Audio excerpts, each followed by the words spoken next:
जिसकी फितरत हमेशा बदलने की हो वो कभी किसी का नहीं हो सकता, चाहे वो समय हो या इंसान हो। जय माता दी दोस्तों।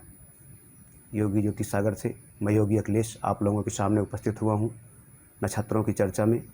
आज हम पुनर्वसु नक्षत्र की चर्चा करने जा रहे हैं। दोस्तों, नक्षत्रों की चर्चा लगातार जारी है। आप अपना नक्षत्र जानकर उससे संबंधित उपाय अपनाएं। तो दोस्तों, नक्षत्रों की चर्चा लगातार चलती रहेगी 27 नक्षत्र तक।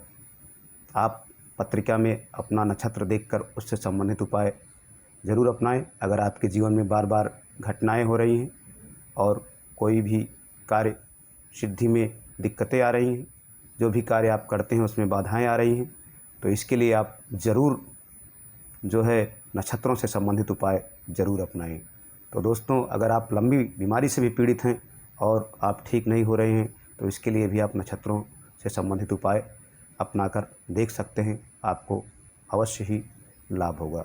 तो दोस्तों, ये चर्चा लगातार जारी रहेगी 27 नक्षत्र तक। आप पत्रिका में अपना नक्षत्र देखकर जान सकते हैं कि आपका कौन सा नक्षत्र है, उससे संबंधित आप उपाय ज़रूर अपनाएं। तो दोस्तों, आज हम नक्षत्रों की चर्चा में पुनर्वसु नक्षत्र की चर्चा करने जा रहे हैं। ये नक्षत्र देवगुरु बृहस्पति का है और यहाँ मिथुन राशि बनती है। तो दोस्तों, बृहस्पति देव को वैसे भी सभी ग्रहों में बुद्धिमान ग्रह माना जाता है। तो दोस्तों, आइए हम बृहस्पति देव के बारे में भी जान लेते हैं। बृहस्पति देव परिमार्जित ज्ञान है और ज्ञान की खान है, और जो है भूलों को रास्ता दिखाना इनकी मूल प्रवृत्ति है।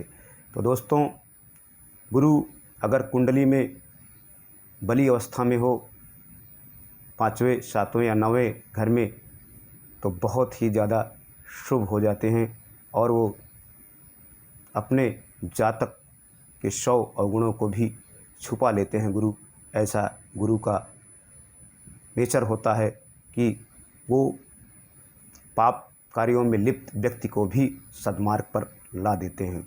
तो गुरु की बहुत ही महिमा होती है दोस्तों। तो आज गुरु का नक्षत्र है जो कि बहुत अच्छा नक्षत्र माना जाता है, और गुरुदेव को ग्रहों के मंत्रिमंडल में और भारतीय ज्योतिष में गुरु का दर्जा प्राप्त है, और ग्रहों के मंत्रिमंडल में इन्हें मंत्री का दर्जा प्राप्त है। इनकी 2 राशियां हैं, एक धनु और दूसरी मीन राशि, और ये कर्क राशि में उच्च के होते हैं और मकर राशि में नीच के होते हैं। तो दोस्तों, बृहस्पति देव धन, संतान, स्त्री में पति के कारक हैं। कानून, शिक्षा, दार्शनिक, लेखक जो भी बड़े बड़े हुए हैं वो बृहस्पति देव से संबंधित हैं, और ये धन संपत्ति के भी कारक हैं। तो दोस्तों, बृहस्पति देव अगर कुंडली में बली हों तो बहुत ज़्यादा शुभ फल देते हैं, और जीवन में संघर्ष भी बहुत कम करने पड़ते हैं, और प्रशासनिक क्षेत्र में भी जातक को बहुत ज़्यादा सफलता प्राप्त होती है।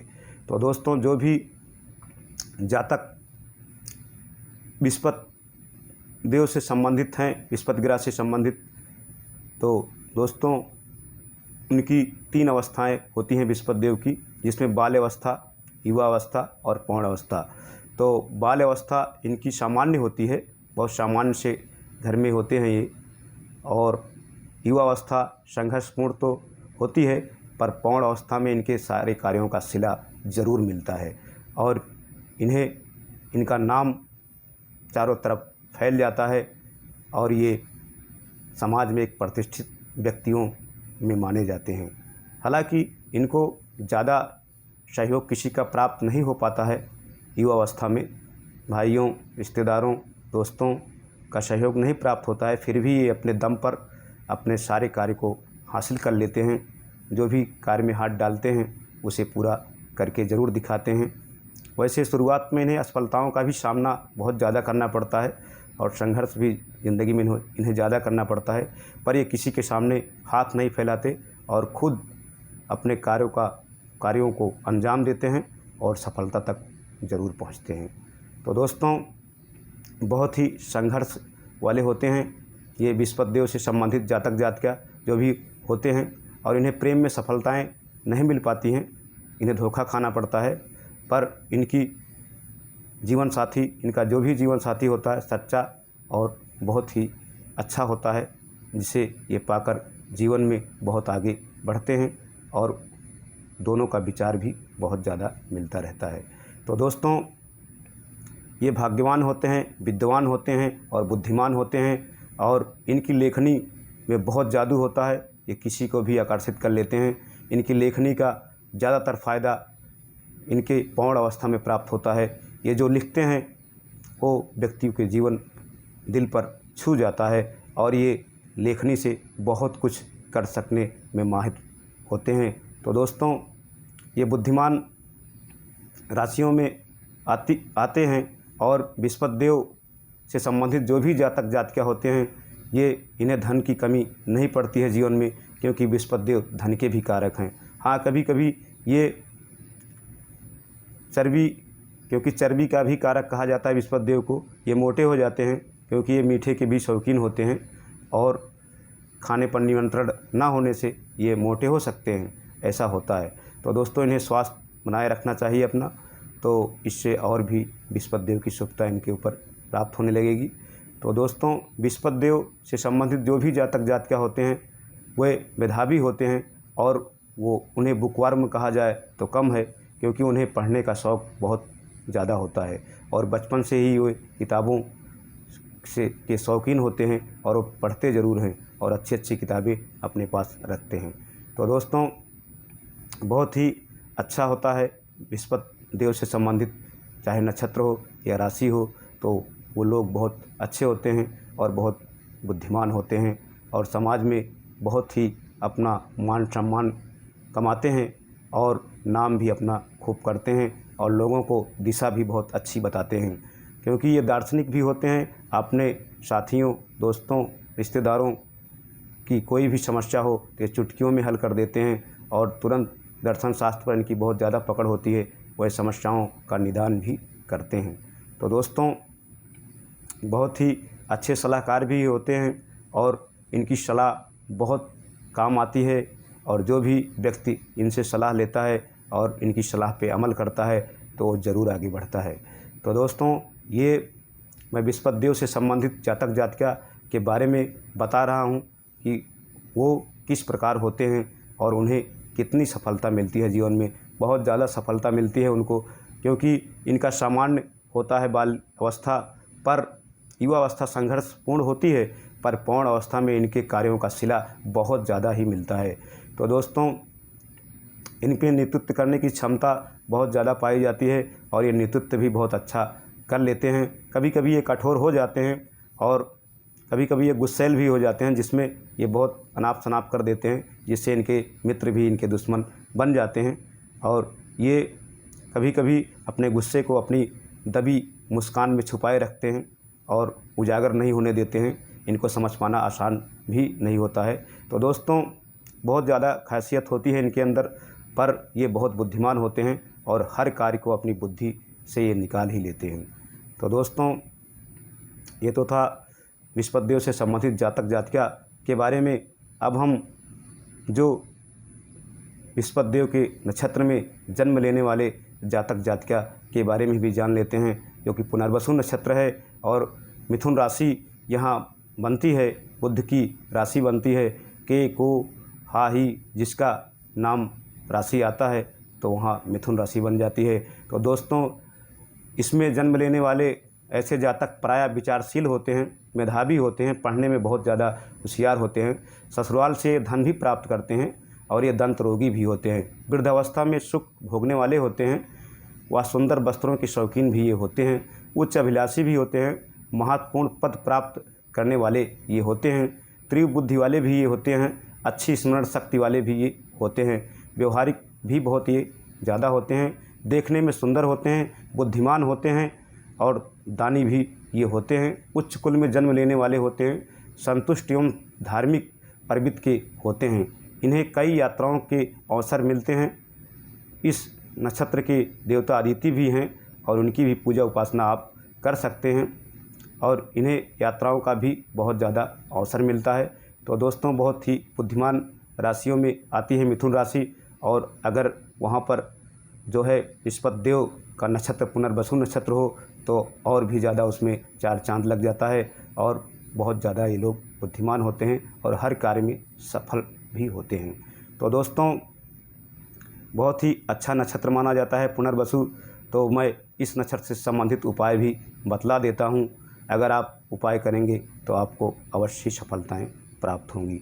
तो दोस्तों, अगर आपके जीवन में बार बार बाधाएं और आप किसी लंबी बीमारी से पीड़ित हैं, नहीं ठीक हो रहे हैं, तो नक्षत्रों से संबंधित उपाय ज़रूर करें।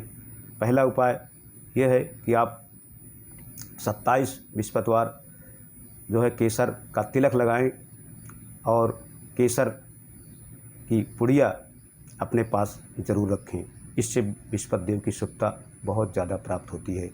और दोस्तों, दूसरा उपाय है, आप पीले कपड़े में बादाम एवं नारियल अपने आप को उबार कर चलते पानी में डालेंगे किसी बृहस्पतिवार को और शुक्ल पक्ष वाले बृहस्पतिवार को, तो आपको ज़रूर सफलता प्राप्त होगी और बृहस्पति देव की शुभता बहुत ज़्यादा प्राप्त होगी।